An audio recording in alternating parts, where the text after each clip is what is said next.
So hello all, welcome to my YouTube channel current affairs warriors. So आप आजकल news में देख रहे होंगे काफ़ी कि फार्मर्स दिल्ली में प्रोटेस्ट करने के लिए आ रहे हैं। एमएसपी जिसमें से उनकी वैसे 7 मांगे हैं, बट जो मोस्ट इम्पॉर्टेंट है वो है legalisation of MSP.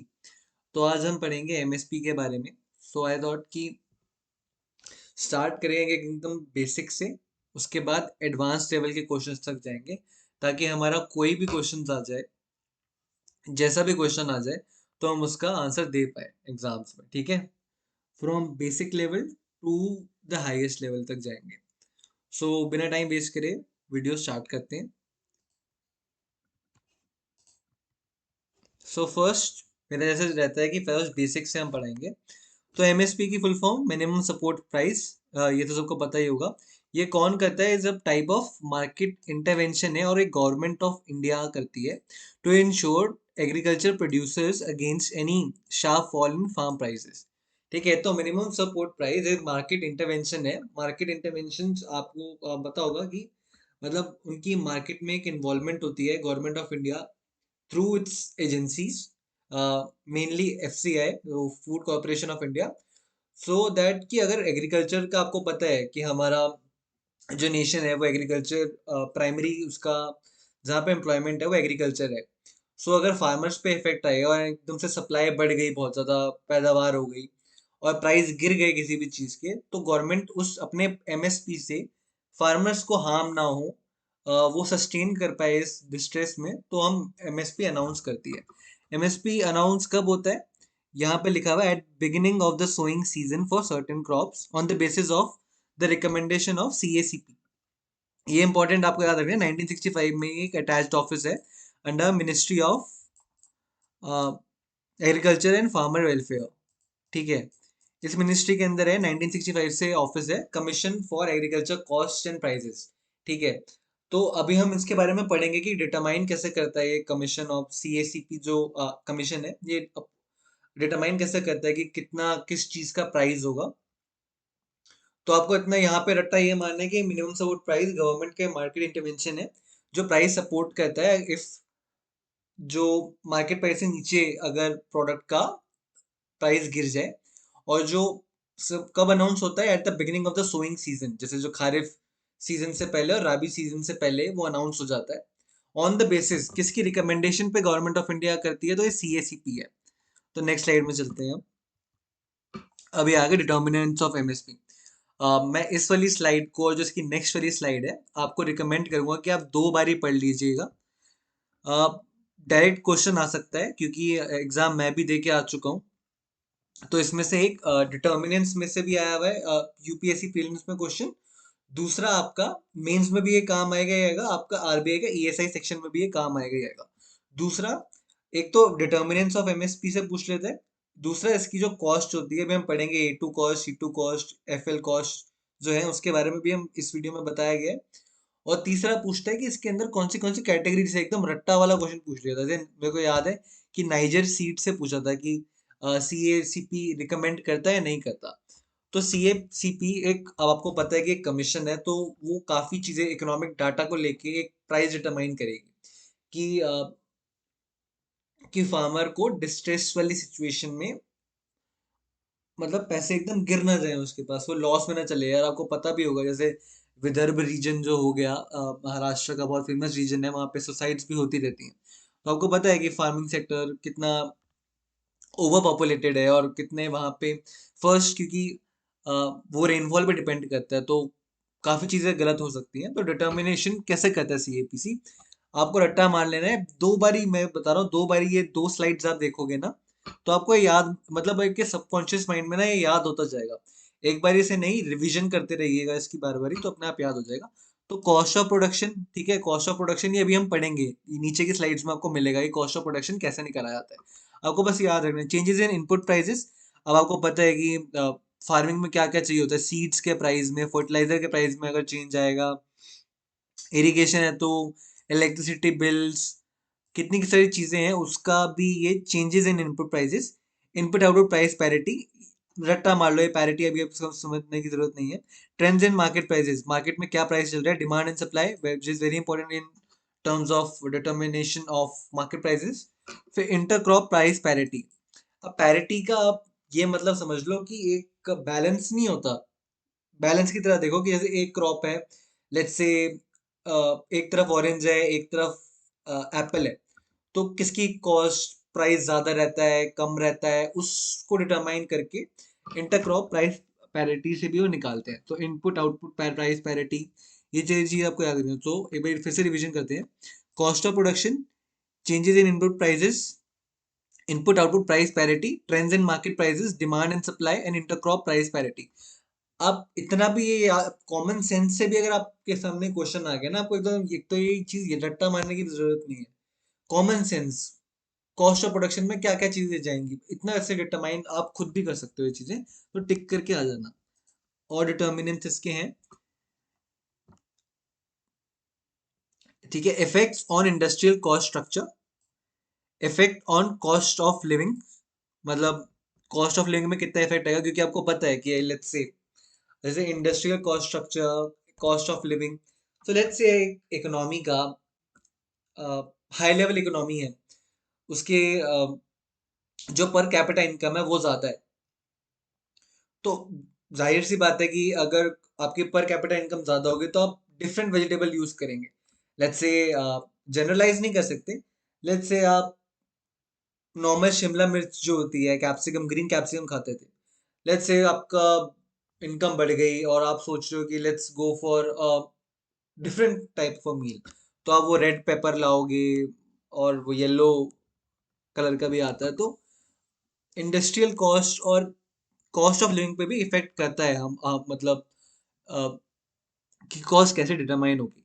Effect on general price level that is inflation, international price situation, क्योंकि आपको पता है कि डब्ल्यूटीओ में भी काफी सारी चीजें होती रहती हैं, तो एंड इंटरनेशनल प्राइस सिचुएशन, जैसे आप देखोगे अभी यूक्रेन के अभी फाइट हो रही थी तो सनफ्लावर ऑयल का प्राइस कितना बढ़ गया था।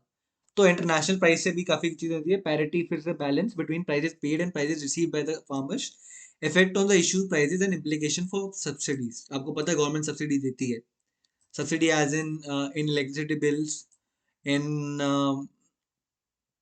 इन न्यूट्रिएंट बेस्ड सब्सिडीज जो मिलती हैं आपके फर्टिलाइजर पे, ऑलराइट। तो इन चीजों को भी देख के प्राइस डिटरमाइन करा जाता है। दो बारी आप ये पढ़ लेना, आपका ज़्यादा टाइम वेस्ट नहीं कर रहा है मैं इस चीज़ में बार बार ही बोल के, बट ये बहुत इंपॉर्टेंट है, आप ये चीज़ याद रखना। ऑलराइट, तो नेक्स्ट स्लाइड पे चलते हैं। तो ये आ जाता है एकदम स्टैटिक क्वेश्चन, ठीक है। एक मैं आपको बताता हूँ कि ये नाइजर सीट से तो क्वेश्चन आ भी रखा है, ठीक है। तो ये यार थोड़ा बहुत तो रट्टा मारना पड़ता ही पड़ता है इन एग्जामों में, तो आप इतना रट्टा मार लो कि कितने कितनी चीज़ों के लिए मिलता है। 22 mandated crops and fair and remunerative price for sugarcane. इसका अलग से मेथड होता है कि कैसे निकाला जाता है, वो हमें पढ़ने की जरूरत नहीं है, बट आप ये याद रखना कि शुगर केन के लिए एमएसपी नहीं होता, उसके लिए एफआरपी दिया जाता है। आप अगर नॉर्मल न्यूज भी रीड करते हैं तो उसमें भी आप ये देखते होंगे, हमेशा शुगर केन के लिए एफआरपी लिखा आता है। तो सीरियल्स में कौन से हैं ये आप ये, यार ये तो रट्टा मार लेना। पैडी, वीट, बार्ली, ज्वार, बाजरा, मेज, रागी। पल्सेस में किसके लिए, ग्राम के लिए मिलता है, अरहर के लिए मिलता है, मूंग की दाल के लिए मिलता है, उड़द के लिए, लेंटिन के लिए मिलता है। फिर oil seeds are very important, groundnuts, rape seed, mustard, toria, soybean, sunflower seed, sesamum, यहाँ पे सनफ्लावर होगा, ये गलत लिख दिया, safflower seeds and niger seeds, ठीक है। फिर raw cotton, raw jute, copra, डिहस कॉटन, शुगर केन के लिए एफआरपी मिलता है। और ये वर्जीनिया फ्लू क्यूर्ड टोबैको, ठीक है, ये भी इतने इंपॉर्टेंट नहीं है, ये कमर्शियल क्रॉप्स में आते हैं, तो थोड़े बहुत कमर्शियल क्रॉप्स भी आते हैं एमएसपी में, आप ये भी कवर कर सकते हो, ठीक है। तो ये सनफ्लावर सीड दो बार ही हो गया है शायद, तो वहां पे आप इग्नोर कर सकते हो उसको।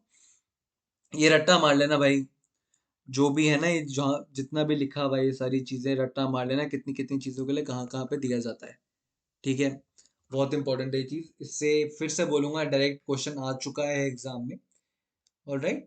तो ये चीज आपको रट्टा मारनी ही मारनी है। नेक्स्ट स्लाइड पे चलते हैं आपका टाइम वेस्ट ना करते हुए। अब ये आ गया टाइप्स ऑफ कॉस्ट, बहुत इंपॉर्टेंट है। ये आप सुनते भी होंगे, इसकी कंट्रोवर्सी भी हो रखी है कि A2 कॉस्ट पे मिलता है, C2 कॉस्ट पे मिलता है, किस पे क्या। ऑलराइट, तो बहुत इंपॉर्टेंट है याद रखना। और मैं एक चीज़ बताना भूल गया कि जैसे हमने यहाँ पे चीज़ पढ़ी थी कि एमएसपी होता तो वैसे 22 क्रॉप्स के लिए, बट मेनली आप न्यूज़ में देखोगे तो 2 क्रॉप्स के लिए ही हो पाता है, और कि ये हमारी एमएसपी पॉलिसी में एक डीमेरिट है कि ये सिर्फ वीट और राइस, जो हमारे पीडीएस शॉप, जो राशन शॉप्स होती हैं, बस इनका ही अच्छे से हम एमएसपी उठा पाते हैं स्टॉक, गवर्नमेंट। ठीक है, और जो हम मैंडेट तो करते हैं ये वाले क्रॉप्स के लिए, बट ये गवर्नमेंट नहीं उठाती ज़्यादा। ठीक है, तो ये डीमेरिट्स में आप लिख सकते हो आपके, जब मेंस में आपका क्लियर हो जाएगा, मतलब सॉरी प्रीलिम्स क्लियर होगा, मेंस के लिए आप जाओगे या किसी भी एग्जाम के लिए जाओगे, तो ये पता होना चाहिए आपको कि मेनली 2 क्रॉप्स के लिए ही हो पाता है। Next we come to types of cost.